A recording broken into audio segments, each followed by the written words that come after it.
Welcome dear students. আজি তোমালোকৰ হাতে অসমীয়াত আলোচনা কৰিম ক্লাস 6 ৰবিনসন ক্ৰুছো নামৰ পাঠটি আৰম্ভ কৰা ৰবিনসন ক্ৰুছো.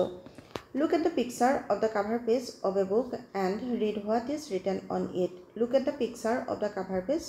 of a book. অৰ্থাৎ ইয়াতে আমাক এখন কিতাপৰ কভাৰ পেজৰ ছবি দিয়া আছে, আমাক এই ছবিখন চাব দিছে and read what is written on it. আৰু সেই কভাৰ পেজটোৰ ওপৰত কি লিখা আছে সেইটো আমাক চাব দিছে. আমি চাও আহা The Life and Strange Surprising Adventures of Robinson Crusoe of York Mariner. ইয়াত লিখা আছে The Life and Strange Surprising Adventures of Robinson Crusoe. অৰ্থাৎ strange মানে হৈছে ইয়াত আচৰিত, surprising মানে হৈছে আশ্চৰ্যকৰ, adventures মানে হৈছে দুঃসাহসিক অভিযান বা অসাধাৰণ অভিজ্ঞতা. ইয়ৰ্ক হৈছে এখন ঠাইৰ নাম আৰু মেৰিনাৰ মানে হৈছে নাবিক. অৰ্থাৎ ইয়ৰ্কৰ ৰবিনসন ক্ৰুছো নামে নাবিক গৰাকীৰ জীৱনটো আৰু অসাধাৰণ আশ্চৰ্যকৰ দুঃসাহসিক কাহিনী. Who lived 8 and 20 years all alone in an uninhabited island on the coast of America near the mouth of the great river of Orinoco.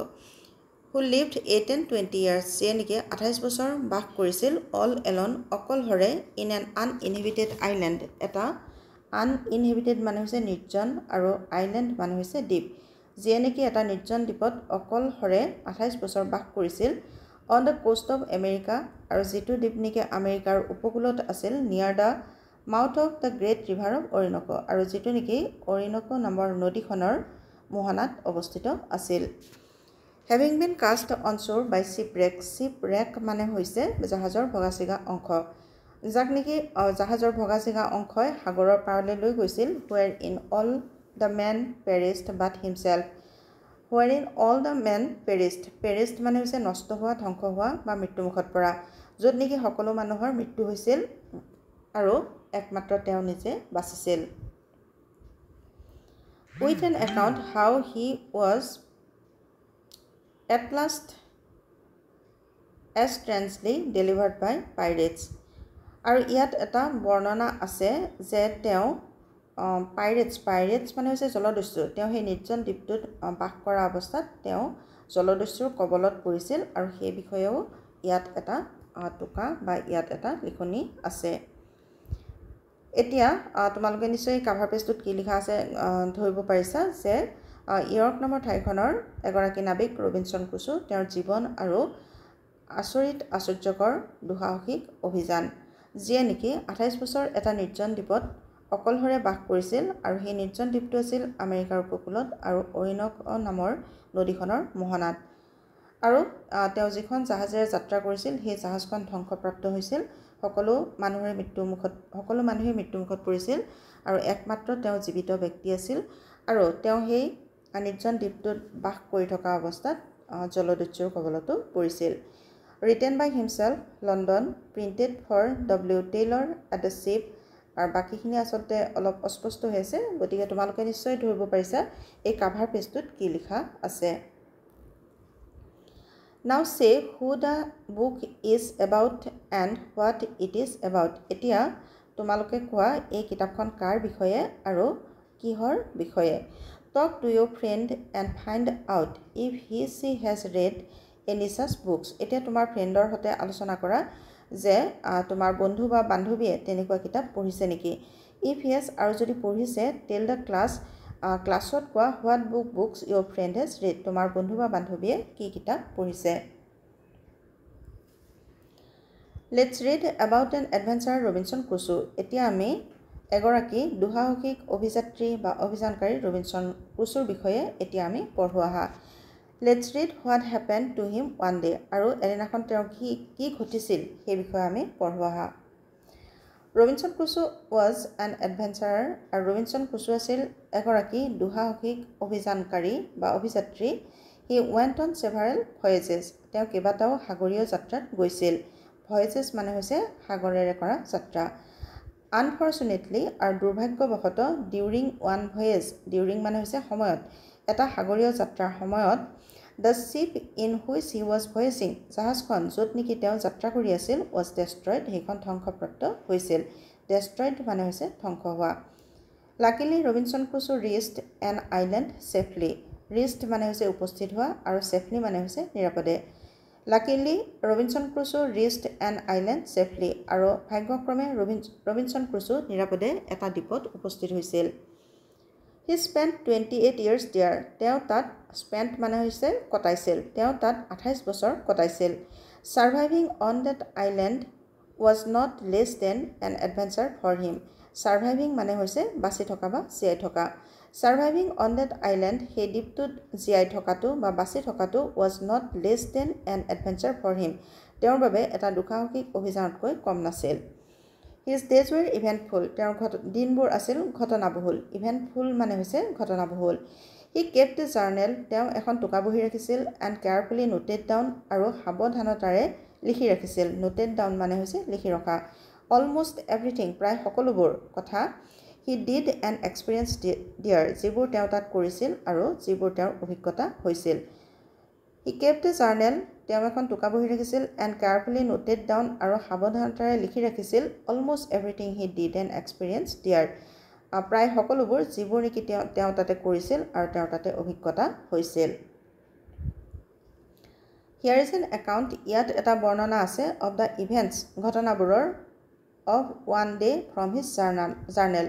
তেওঁৰ সেই টুকাবহীখনৰ পৰা এদিনৰ অৰ্থাৎ তেওঁ সেই টুকাবহীখনত লিখি ৰখা ঘটনাবোৰৰ এদিনৰ কিছু ঘটনাৰ ইয়াতে বৰ্ণনা আছে This will give a glimpse মানে হৈছে আভাস This will give a glimpse ইয়ে এটা আভাস দিব of how adventurous Robinson Crusoe's days were on the island সেই দ্বীপটোত ৰবিনসন ক্ৰুছোৰ দিনবোৰ কেনেকুৱা কিমান অসাধাৰণ অভিজ্ঞতাপূৰ্ণ আছিল অৰ্থাৎ ইয়ে আমাক আভাস দিব সেই দ্বীপটোত ৰবিনসন ক্ৰুছোৰ দিনবোৰ কিমান অসাধাৰণ অভিজ্ঞতাৰে ভৰা আছিল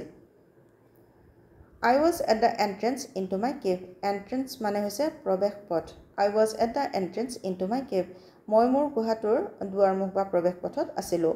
all of a sudden অকস্মাতে I was shocked মই ভয় খাইছিলোঁ by something frightening কিবা এটা ভয় লগা কথাৰে অৰ্থাৎ কিবা এটা ভয় লগা কথাৰ বাবে মই শক খাই উঠিছিলোঁ বা ভয় খাই উঠিছিলোঁ বা হিয়ৰি উঠিছিলোঁ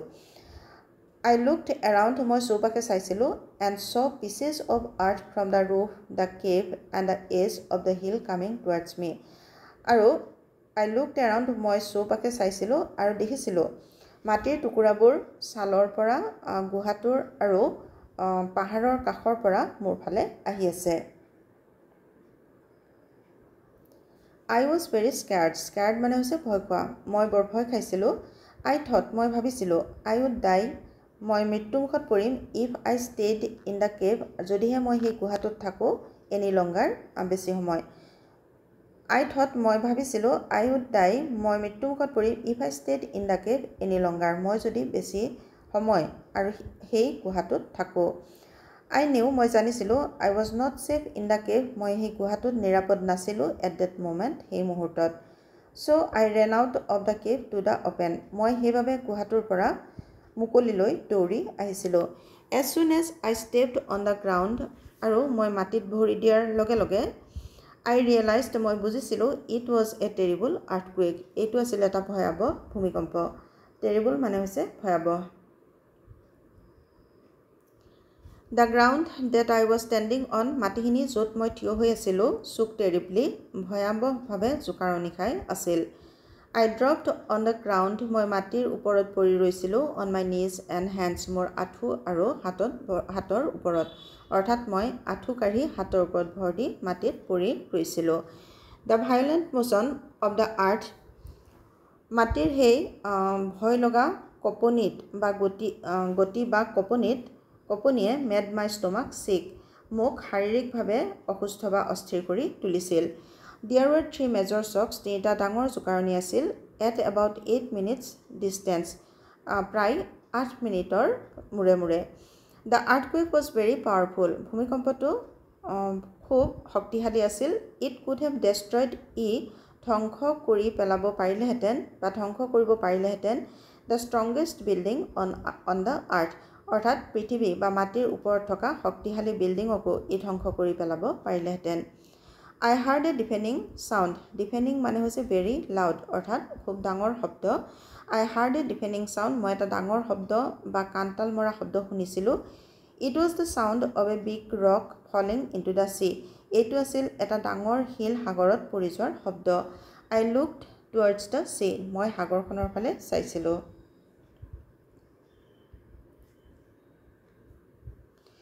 The sea was becoming fearful সাগৰখন খুব খঙাল হৈ পৰিছিল বা ভয়াবহ হৈ পৰিছিল I knew মই জানিছিলোঁ it was because of the earthquake এইটো ভূমিকম্পৰ কাৰণে হৈছিল The tremors were stronger কঁপনিবোৰ tremors মানে হৈছে কঁপনিবোৰ